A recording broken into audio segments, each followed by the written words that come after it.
មកមើលអីវ៉ាន់នៅអាមេរិក$100យើងទិញបានប្រមាណបងប្អូននៅក្នុងនេះគឺជាខ្ញុំទិញអីវ៉ាន់នៅផ្សារកាំងបងប្អូនហើយ$100យើងទិញបានប៉ុណ្្នឹងឯងជាមួយខ្ញុំរៀបរាប់ប្រាប់បងប្អូនថាមានអីគេខ្លះសួស្តីបងប្អូនទាំងអស់គ្នា100ទិញនៅអាមេរិកបានប៉ុណ្ណឹងបងប្អូនជាមួយខ្ញុំរាប់ថាបានអីគេខ្លះ100នឹងមើល receipt នេះបងប្អូននេះ receipt ផ្លែប៉ោមនេះមួយនេះហើយបានក្រូចមួយបងប្អូននេះក្រូចឆ្មាមួយទៀត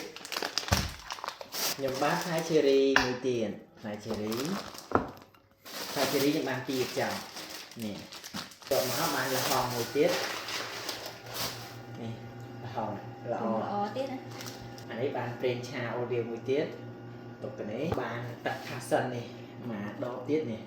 ហើយបានផ្លែត្បែក6ផ្លែនេះផ្លែត្បែកហ្នឹងហើយបានផ្សិតនេះផ្សិតនឹងម្ដងផ្សិតនេះស្លណាបងប្អូនហើយអានេះការ៉ុតបានការ៉ុតមកកូនថងដែរនេះហើយអានេះត្រីកបងប្អូនត្រីណាស្លជួយស្លអីបានត្រីមកថងត្រីនេះក្របចូលវាចំ1គីឡូដែរនេះហើយបានសាច់គោម្ដងទៀតសាច់គោម្ដងនេះ$20ជាងបងប្អូននេះ$20ជាងសាច់គោនោះវាចូលចំ1គីឡូជាងបានប៉ុណ្ណា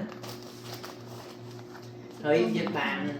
ទឹកមកជូរទៀតសរុបមក$100នៅយើងនៅទិញនៅអាមេរិកយើងបានតែប៉ុណ្្នឹងឯងបងប្អូនបានតែប៉ុណ្្នឹងឯងនៅនេះស្អីក៏វាថ្លៃដែរដល់អញ្ចឹងយើងបានប៉ុណ្្នឹងជាចុងក្រោយសូមអរគុណបងប្អូនទាំងអស់គ្នាដែលតាមដានវីដេអូនេះដល់ចប់សូមកុំភ្លេចចុច like follow page ម្នាក់មួយផងដើម្បីទទួលបានវីដេអូថ្មីៗអំពីសហរដ្ឋអាមេរិករដ្ឋ Arizona សូមអរគុណសូមជម្រាបលាជួបគ្នានៅវីដេអូក្រោយ